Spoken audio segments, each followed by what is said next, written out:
Celine Dion built her career on a voice that seemed impossible to weaken. But a rare neurological illness forced her to cancel years of shows, changed the way she walks and sings, and exposed painful spasms she had hidden from the public. Then came a stunning Olympic return and plans for 10 new concerts. The comeback looks hopeful, yet it carries a hard truth. One performance cannot prove that an incurable condition has disappeared. Claims that Celine Dion's health has suddenly taken a terrible turn continue to appear online. The language often sounds urgent. A headline may claim that something happened only minutes ago, even when the story is based on information released several years earlier. That approach works because Dion's illness is real, serious, and still unpredictable. Yet urgency is not the same as evidence. Her public health crisis began disrupting major plans in 2021. Severe muscle spasms forced her to postpone a new residency at Resorts World Las Vegas before its scheduled opening. At that point, the cause had not been fully explained to the public. Fans saw canceled performances and short statements, leaving an empty space that rumors quickly filled. In December 2022, Dion revealed that she had been diagnosed with stiff person syndrome, a rare neurological disorder that can cause severe stiffness and painful spasms. The diagnosis explained why singing, walking, and preparing for live shows had become so difficult. It did not, however, mean that every alarming report published afterward was accurate. The most recent confirmed direction is more hopeful. In March 2026, Dion announced 10 concerts at Paris La Défense Arena. According to Reuters, the shows are scheduled across September and October 2026, marking her planned return to full concerts after years away. The announcement does not prove that she has recovered completely. It shows that Dion and her medical team believe a carefully managed return may now be possible. Should serious health updates require confirmed medical or family sources before people share them? Tell everyone what you think below. Dion is still living with a condition that has no simple cure, so concern remains reasonable. But available evidence does not support turning that concern into a false breaking news tragedy. The real story is more complicated. Public hope exists beside private risk. And the first signs of that risk appeared long before Dion finally gave her illness a name. Long before illness placed Celine Dion's future in doubt, her life had already been shaped by pressure, discipline, and constant performance. She was born in Quebec in 1968 as the youngest of 14 children. Music filled the family home, and by age 12, she had recorded a demo with help from her mother and brother. That recording reached manager René Angelil, who later became the central figure in her career and personal life. Dion's early success came first in French-speaking markets. Then, in 1988, she represented Switzerland at the Eurovision Song Contest and won by only 1 point. The victory introduced her to a much larger audience, but entering the English-language music industry required more work. She studied English, changed her public image, and trained her voice for a market that expected complete control during every performance. By the 1990s, that effort had turned her into an international star. Her recordings of The Power of Love and Because You Loved Me became major hits. Then My Heart Will Go On, created for the 1997 film Titanic, tied her voice to one of the highest-grossing movies of its time. According to the Associated Press, Dion has sold more than 260 million albums worldwide. That success created a demanding system around her. Tours, studio sessions, interviews, and television appearances depended on her ability to perform at the same level night after night. Her Las Vegas residency, A New Day, ran from 2003 to 2007 and included more than 700 performances. A second residency began in 2011 and continued until 2019. The numbers showed remarkable endurance, but they also revealed how much of the business rested on one human body. Dion's voice was not simply part of the show. It supported employees, contracts, venues, and years of planning. When stiffness and vocal problems began interfering with that system, the danger reached beyond a few canceled dates.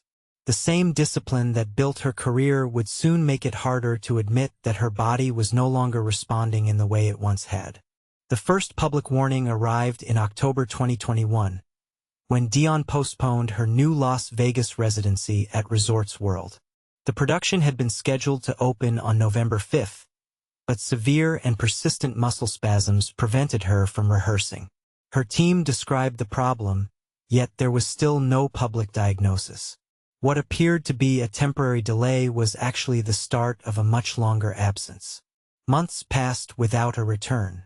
Dion canceled more performances while doctors continued searching for answers. For a singer known for controlling every note and movement, the uncertainty created a private struggle. She could not promise new dates because she could not predict how her body would respond. Fans saw official statements, but the daily pain, medical tests, and failed attempts to rebuild her strength remained out of sight. On December 8, 2022, Dion finally explained the cause. At age 54, she announced that she had stiff person syndrome. She said the rare condition caused spasms that affected daily life and made walking difficult. It also prevented her from using her vocal cords in the way she once could. That detail changed the meaning of every canceled show. The illness was attacking the physical control on which her entire career depended. Treatment continued, but recovery did not follow a clear schedule. In May 2023, Dion canceled the remaining dates of her Courage World Tour, including performances planned through April 2024. According to the announcement on her official website, her medical team was still evaluating and treating the condition. Dion said she was working hard to regain her strength, but touring was not possible at that stage. Subscribe for carefully sourced stories that separate confirmed facts from headlines built to create fear. The cancellations carried financial consequences for venues, workers, and fans who had held tickets for years. Yet the deeper loss was personal. Dion had spent decades communicating through live performance, and the illness took away that familiar connection without offering a firm return date. Public statements remained careful and hopeful, but they revealed only the controlled edge of the crisis. The full truth stayed inside treatment rooms, where one severe episode would later show just how little control she sometimes had over her own body. Stiff person syndrome is difficult to understand because it does not affect every patient in the same way. It is also extremely rare. One estimate places its occurrence at roughly 1 person in 1 million, although researchers say the true number remains uncertain because the disorder can be missed or mistaken for other conditions. Dion's diagnosis in 2022 suddenly gave millions of people their first reason to learn its name. According to Mayo Clinic, stiff person syndrome is an autoimmune disorder in which the immune system mistakenly attacks the nervous system. It can cause severe stiffness in the back, legs, and other parts of the body. Some patients also experience painful spasms, unexplained falls, and strong reactions to sudden sounds or emotional stress. The condition affects women more often and commonly begins when patients are in their 40s or 50s, though it can appear at other ages. For Dion, the illness reached the muscles needed for ordinary movement and singing. A sudden spasm could interrupt walking, rehearsing, or even speaking with ease. The fear of another episode could also create more stress, which may itself trigger symptoms. That cycle made planning a concert especially difficult.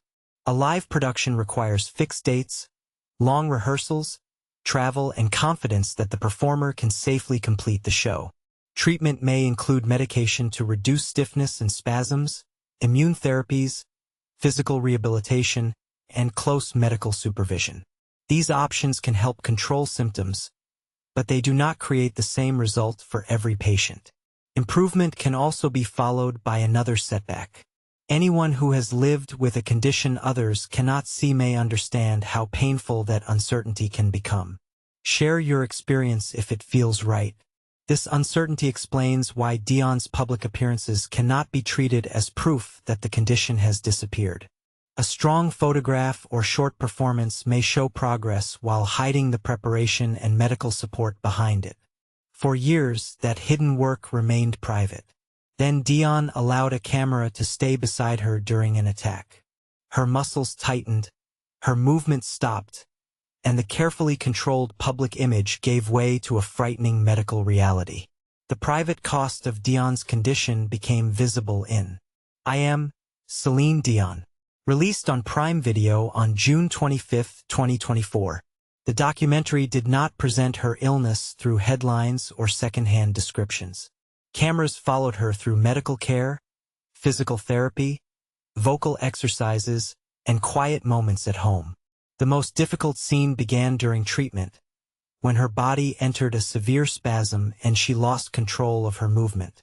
Dion lay almost completely frozen as members of her medical team monitored her condition and tried to ease the attack. Her face showed fear and pain, but she could not simply stand up or force her muscles to respond. The camera remained in the room. That decision mattered because it removed the distance between the polished performer and the illness that had taken her away from the stage. For more than 40 years, audiences had seen Dion control her breathing, posture, and voice in front of enormous crowds. The documentary showed the opposite. A neurological disorder could interrupt that control without warning. It also revealed why recovery could not be measured by a single good day. Medication might reduce one episode, while physical and vocal therapy could slowly rebuild function, but neither offered a simple guarantee. Dion also turned part of her experience toward research. In 2024, the Celine Dion Foundation committed $2 million to create an endowed chair in autoimmune neurology at the University of Colorado Anschutz Medical Campus. According to Dion's official website, Dr. Amanda Paquette became the first holder of the position. The funding supported work involving rare autoimmune conditions, including stiff person syndrome. The documentary changed the public record. Cancelled concerts no longer looked like vague celebrity withdrawals. They became the visible result of a serious condition that affected movement, speech, and the ability to feel safe inside her own body. Yet the film was not released as a farewell. It showed Dion continuing to train even when progress was slow. Then, only 31 days after the documentary arrived, she appeared at the Paris Olympics opening ceremony on July 26, 2024. High above the city, Dion prepared to sing live again. The performance would last only a few minutes, but it would create a much larger test. Whether one extraordinary return could support the weight of everything she planned to attempt next. On July 26, 2024, Celine Dion stood on the Eiffel Tower as rain fell across Paris. Wearing a silver gown, she performed Edith Piaf's hymn À l'amour at the close of the Olympic opening ceremony. According to Reuters, it was her first live performance since revealing her stiff person syndrome diagnosis. Every note carried added meaning because audiences had recently seen how much physical work was required for her to sing again. The appearance was a major sign of progress, but it was not proof of a complete recovery. One song could be prepared under controlled conditions, with medical support and months of rehearsal. A full concert demands far more. It requires a longer set, repeated movements, changing emotions, and the strength to perform again on another night. For someone managing a disorder that can cause sudden spasms, that difference matters. Dion nevertheless moved forward. On March 30, 2026, her 58th birthday, she announced a return to full concerts in Paris. Her official website confirmed 10 shows at Paris La Défense Arena, beginning on September 12 and continuing through October 14. The announcement marked her planned return to a complete concert schedule after roughly 6 years away. The news created a more balanced picture than many urgent headlines suggested. Dion still lives with a rare and unpredictable neurological illness. Treatment may control symptoms, but no public statement has claimed that the condition has vanished. At the same time, no reliable medical, family, or official source currently supports claims that a sudden new tragedy has occurred. Her planned return therefore carries both hope and risk. It reflects years of therapy, careful preparation, and a determination to reconnect with an audience that once seemed permanently out of reach.